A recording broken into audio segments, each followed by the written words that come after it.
समस्त शास्त्रों में ऋषि मुनियों ने मनुष्य जीवन को अनमोल बताया है। मानुष जन्म दुर्लभ, मिले न दूजी बार, पक्का फल जो गिर पड़ा, बहुर न लागे डार। सदगुरु कबीर साहब कहते हैं, जैसे पका हुआ फल पेड़ से नीचे गिर जाए पुनः वो डाल में नहीं लगता है, ऐसे ही मनुष्य जीवन एक बार व्यर्थ चला गया तो ये बार बार नहीं मिलता है। अतः मानुष तन सद्गुरु मिलब, मोक्षों ही इच्छा होए, दुर्लभ तीनों परम है पाए सुयोग न खोए। मनुष्य का शरीर मिलना, सद्गुरु का मिलना और मोक्ष की इच्छा का होना, ये तीनों चीजें दुर्लभ है। क्योंकि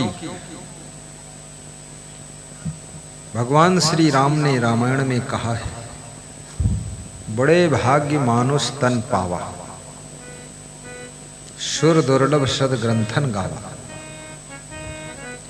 जब जीव के बड़े भाग्य उदय होते तब उसे मनुष्य का शरीर मिलता है, और ये शरीर ऐसा है जो कि देवताओं को भी मिलना दुर्लभ है। वो शरीर आपको मिला है। देव दुर्लभ तन पाकर लोग दानों जैसी जिंदगी जीते हैं, पशुओं जैसी जिंदगी जीते हैं, कीड़े मकोड़ों जैसी जिंदगी जीते हैं। खाया पिया घाय के सोया पांव पसार, भोंदो कुछ जाने नहीं को हमको संसार। जानवर जैसी जिंदगी, भोंदू बने हुए, ये मालूम ही नहीं हम कौन हैं, संसार क्या है। हु एम आई, हूं कौन छू, मैं कौन हूं। न आत्मा का ज्ञान है, न परमात्मा का भान है। बस खाने पीने का ध्यान है, भोग विलास का ध्यान है। जानवर से भी नीचे गिर गए।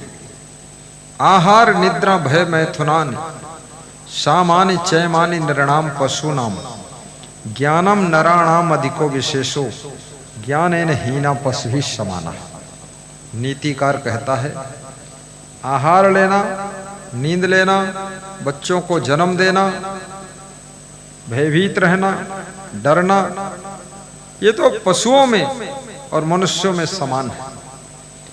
लेकिन भक्ति करना, गुरुमंत्र लेना, परोपकार करना, सदाचार की राह पर चलना, सद्गुण धारण करना, चरित्रवान बनना और आत्म कल्याण करना और दूसरों की आत्मा का भी कल्याण करना, सत्संग कराना, भंडारा करना, संत सेवा करना, धर्म का प्रचार करना, ये पशु पक्षी नहीं कर सकते हैं। ये केवल मनुष्य शरीर में हो सकता है, और इसी को करने के लिए मनुष्य का शरीर मिला।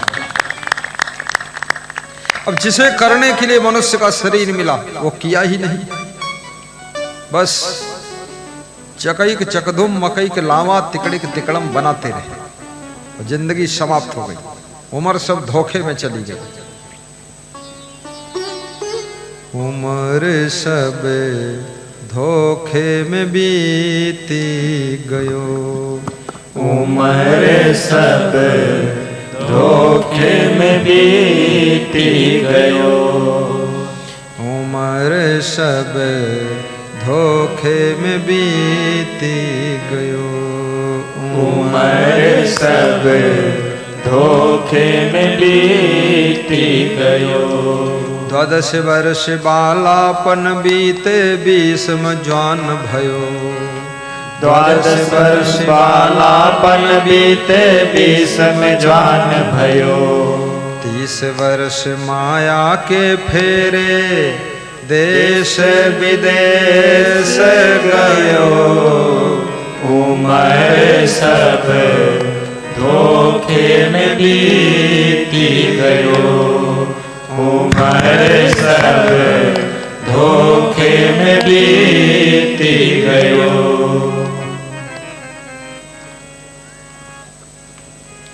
जिंदगी कब गुजर गई पता ही नहीं चला और जिंदगी की शाम आ गई। सोच रहे थे कि अभी हम बहुत छोटे हैं, बड़े होंगे तब भक्ति करेंगे। बड़े के बजाय बूढ़े भी हो गए। ना गुरु भक्ति न साधु की सेवा, ना शुभ कर्म कियो। ना गुरु भक्ति न साधु की सेवा, ना शुभ कर्म कियो। कहीं कबीर सुनो भई साधु, चोला छूटी गयो। उम्र सब धोखे में बीती गयो। उम्र सब धोखे में बीती गयो। उम्र सब धोखे में बीती गयो। चोला छूट गयो। समाचार आ गया कि आज राम नारायण मर गए। आज निर्मला देवी मर गई। आज मौसी मर गई। आज बहनोई मर गई। फूफा मर गए और फूफी रह गई।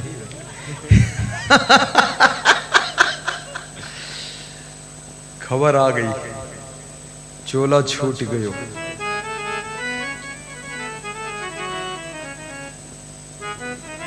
पछता कर मर गए। जो करने के लिए जन्म मिला था वो नहीं कर गए, जो नहीं करना था वो सब कर गए, फिर मर गए, पाप साथ ले गए। दुनिया के झमेला में पड़े रहे। अरे मन, ये 2 दिन का मेला रहेगा, न कायम जगत का झमेला रहेगा। छूटेगी संपत्ति यहाँ की यहीं पर, तेरे कमर में न धेला रहेगा। जब आदमी मर जाता है, कोई स्त्री मर जाती है, तो उसकी बहुएं जो है कान के कुंडल सबसे फर्स्ट नंबर पर निकाल लेती है। फिर नाक में जो बारी पहने नथुनी वह निकाल ले, और कड़ा छड़ा हथकड़ा झांझड़ा फांझड़ा सब निकाल ले, पायल निकाल ले, अंगूठी निकाल ले। सारी जिंदगी कोई अंगुली खाली नहीं रही है, वह कुछ न कुछ पहिरे रहे, और मरते ही सब निकाल लिया गया। और एक से एक अलबेली साड़ी और जलबेली साड़ी अब कफन ओढ़ाए के लिए जा रहे हैं लोग। सब नखरा खत्म। खूब जीन्स की पैंट पहरी रहे, ऐसी टाइट पैंट लगत है दुनाली बंदूक ले जाते। अब मर गए, ढीले ढाले कपड़म लपेटे जाए रहे। अब पीछे जो चल रहे हैं वो समझाए रहे राम राम सत्य, और जी का समझाए रहे वो मरी गवल लाश है। वो सत्य झूठ समझते नहीं, जिंदगी भर झूठ बोली, सब राम राम सत्य समझावता। और ये जो समझाने वाले हैं ये भी सब ऐसा ही लफंगा। ये मामूली नहीं है, एक तरफ लाश दफन हो रही, दूसरी तरफ बैठ बीड़ी पिए थे। इनका वही होश नहीं आवा। ऐसा हमने देखा। जरस तसल्ली ना, कम से कम मरघट से वापस आ जा तब बीड़ी पी ली। वो हुए ही पिए थे, चुप्पे आण मूंगी पी के आए गया, इतना परेशान है। देख लिए हो कि जीजा मर गए हैं और तुम बीड़ी पिए थे। शर्म नहीं, बेशर्मी भरी है। जीजस कोई मतलब नहीं, उनका बीड़ी से मतलब। जी घर में रोए रही, घर में आवे समझावत है, और बैलन नांदन गाड़े में बीड़ी पी के फिर समझाया होते। जी समझती बहुत नालायक भाई है, का करी, कैसे सुधार होगा। चोला छूट गई। बड़ी जिंदगी नाजुक है, मौत कब आ जाएगी किसी को पता नहीं।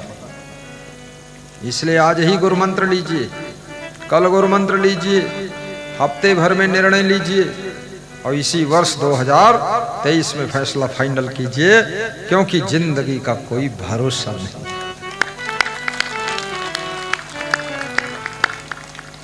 क्या भरोसा है इस जिंदगी का,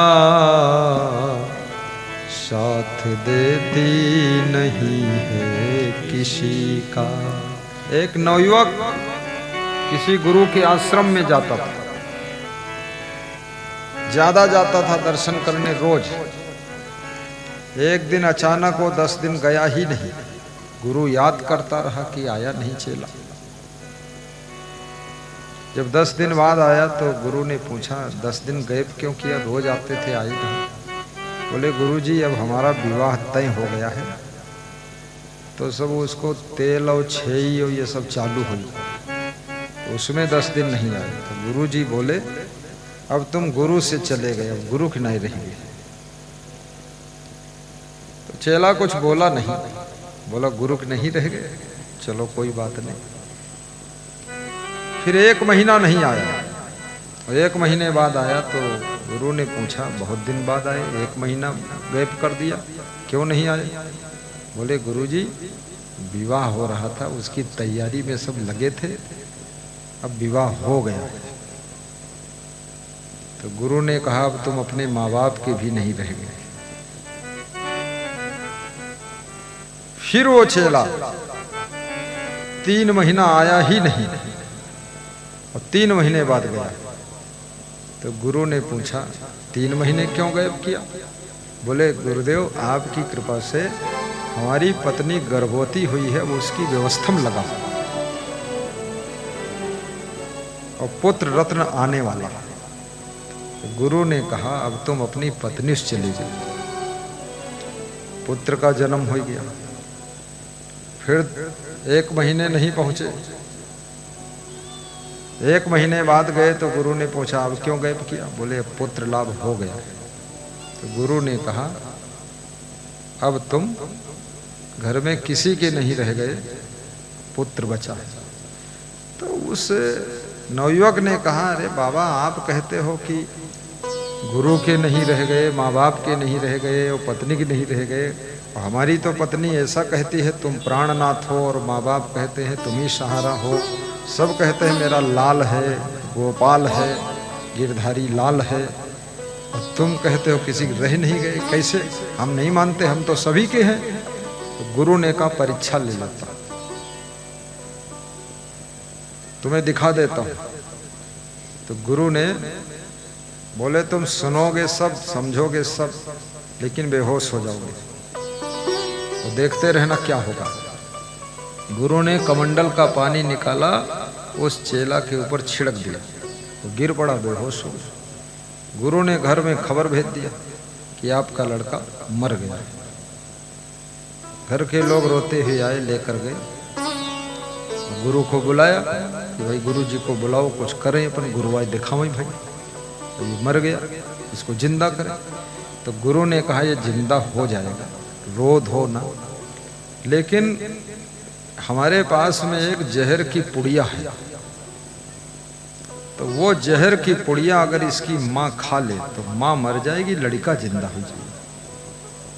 तो जहर पुड़िया गुरु ने निकाल कर उस लड़के की माँ को दिया कि तुम खा लो, तुम ज्यादा रो रही हो, तुम्हें दुख ज्यादा है, तो तुम मर जे हो लेकिन लड़का जिंदा हो गया तुम्हें। तो माँ बोली अब ये जिंदा हो या न जिंदा हो, लेकिन हम मरी बनाई, क्योंकि हमार पति बुढ़वा बैठे, हम 2 जन रह ले भाई, ठीक है। तो गुरु ने कहा अच्छा तुम नहीं खाओगी जहर पुड़िया, तो इस बूढ़े बाप को खिला देता। अब इसकी उम्र 60 साल हो गई, अब ज्यादा जीना ऐसे भी नहीं, तुम खा लो, तुम लड़के के बाप हो, तुम ज्यादा तड़फ रहे हो, तुम मर जाओगे तो लड़का जिंदा हो जाएगा। तो बूढ़ा बाप बोला देखो गुरु बाबा और तो सब ठीक है, लेकिन जहर पुड़िया हम न खाइए, क्योंकि हमारी बुढ़िया है, हम दोनों जन गुजार ले जिंदगी, अब ये चाहे जिए चाहे न जिए। तो पत्नी बहुत रोवत रहे, छाती पीट पीट और माथा ठोंक ठोंक।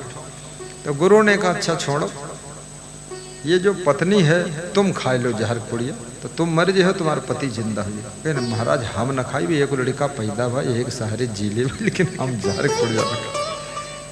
तो महात्मा ने कहा अब जब कोई न खाई तो फिर हम खाई ली। फिर कहने हाँ महाराज तुम खाई लो, तुम्हारे कोई रोइयो नहीं। तो महात्मा बोले फिर हम मर जाइए। कहें तो मर जी हो तो क्या फर्क, तुम्हारे जियो तो कोई फायदा नहीं, तुम खाई लो महाराज। अरे संत परोपकारी ऐसे होते हैं, और गुरु महाराज तो दयालु होते हैं, किसी के लिए जिंदगी दे दें कहाँ हर्ज है। बाबा खाई लो, पानी हम लाई दी तो ले पी लो। तो महात्मा जहर पुड़िया खोली और महात्मा खाई ली, और ऊपर से पानी पी ली, और उसके बाद कमंडल से पानी निकाले और महात्मा छिड़किन वो लाश पर छिड़किन, तो जो लड़का मर गया है वो जिंदा होकर बैठ गया। सब खुशी मनावेला, लेकिन अब ये इंतजार कर रहे हैं महात्मा मरे नहीं। अभी महात्मा मरे नहीं, वो लड़का जिंदा हो गया। तो घर वालों ने कहा महात्मा जी तुम मरे हो नहीं, जहर पुड़िया खाओ। तो महात्मा बोले ये पुड़िया जहर के नहीं रहे, संसार का सत्य पहचानने के लिए पुड़िया ये हाजमोला चूर्ण के बाद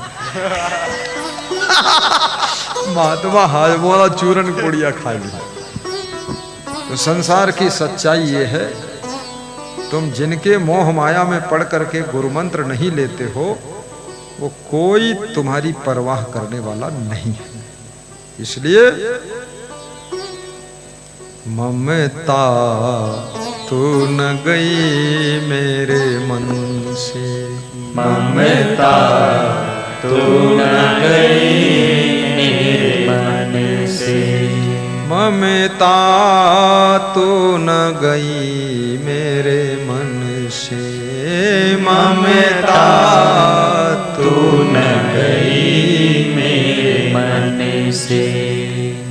ये ममता बहुत कठिन है, ऐसे जाती नहीं है ममता, हथकड़ी बेड़ी जैसा बंधन है। महात्मा ने आशीर्वाद दिया कि सो तुम सब लोग गुरु भक्ति करो, अमर आत्मा की पहचान करो, कल्याण करो। ये मोह माया में फंस करके भक्ति मत छोड़ो, क्योंकि भक्ति ही साथ जाएगी, भक्ति ही मुक्ति करेगी, और कोई साथ जाने वाला नहीं है। गुरु की बात पूरा परिवार मानता है। तब उस नवयुवक बच्चे को समझ में आ गया कि वास्तव में है कोई नहीं हमारा, यही संसार की गति है। इसलिए रिश्ते अपनी अपनी जगह पर हैं, पर भक्ति के बिना आपकी आत्मा भटकती रहेगी। अतः भक्ति कीजिए और सुबह शाम इष्ट गुरुदेव का ध्यान कीजिए, और रोज प्रवचन सुन करके मन को निर्मल बनाइए, और नित्य दान करके धन को पवित्र कीजिए, और शरीर से सेवा करके अपने शरीर को पवित्र कीजिए। ताना पावे